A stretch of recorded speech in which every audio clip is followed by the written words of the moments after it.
Alright, let's dive into this because it's not just about a royal baby name, it's about tradition, legacy, and the subtle ways the royal family communicates through something as simple as a moniker.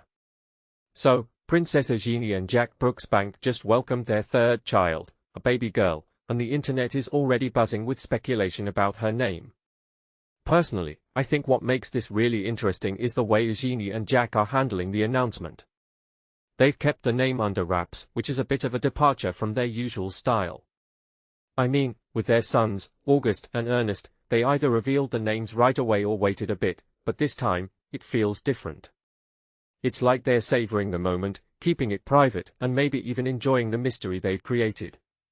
What many people don't realize is that this delay could be a strategic move, a way to control the narrative and ensure the focus stays on the baby, not the name, at least for now.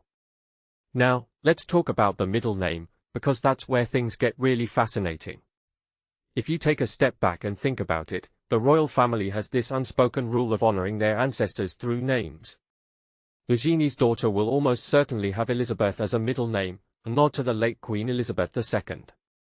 But here's the thing, it's not just about paying respect. It's about continuity, about weaving the past into the present. What this really suggests is that the royal family is deeply aware of their history and the role it plays in shaping their identity.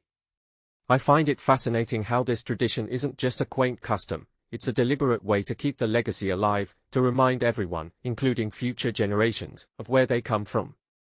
One thing that immediately stands out is how consistent this practice has been. Princess Anne, Eugenie's sister Beatrice, even Prince Harry with his daughter Lilibet, they've all incorporated Elizabeth into their children's names. But here's where it gets even more intriguing, Eugenie herself doesn't have Elizabeth as a middle name. Instead, she's named after another great queen, Victoria, with her full name being Eugenie Victoria Helena. From my perspective, this is a subtle reminder that while tradition is important, there's also room for individuality. Eugenie's parents chose to honor a different ancestor, and now, with her own daughter, she's likely returning to the more common royal tradition. It's a balance between respecting the past and making her own mark. What makes this really interesting is the way Eugenie and Jack have approached naming their sons. August Philip Hawke and Ernest George Ronnie, these names are packed with meaning.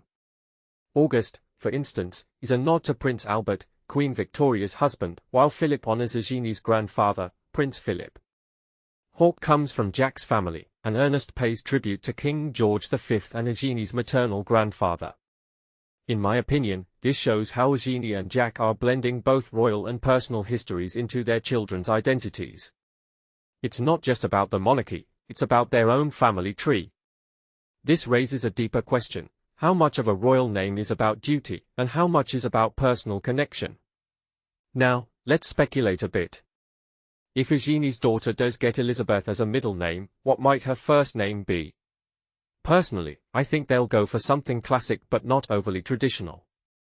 Maybe Victoria, to honor Eugenie's own name, or perhaps Alice, which has royal ties and a timeless quality. What many people don't realize is that the first name often carries more weight in the public eye, while the middle name is more of a private tribute. So, Eugenie and Jack have the freedom to choose something unique for the first name while still honoring tradition with the middle. It's a clever way to have the best of both worlds. Finally, I think what this really suggests is that the royal family is constantly navigating between tradition and modernity. They are not just stuck in the past, they're adapting, finding ways to keep their legacy relevant. Eugenie, in particular, has always struck me as someone who respects tradition but isn't afraid to do things her own way. By keeping her daughter's name a secret for now, she's creating a sense of anticipation, a reminder that even in the digital age, some things are worth waiting for. So, as we all speculate and wait for the big reveal, I'm left wondering, what will this name say about Eugenie and Jack's values, their hopes for their daughter, and their place in the royal family? Only time will tell, but one thing's for sure, it's going to be meaningful, and it's going to spark a lot of conversation. What do you think they'll choose? Let me know in the comments below.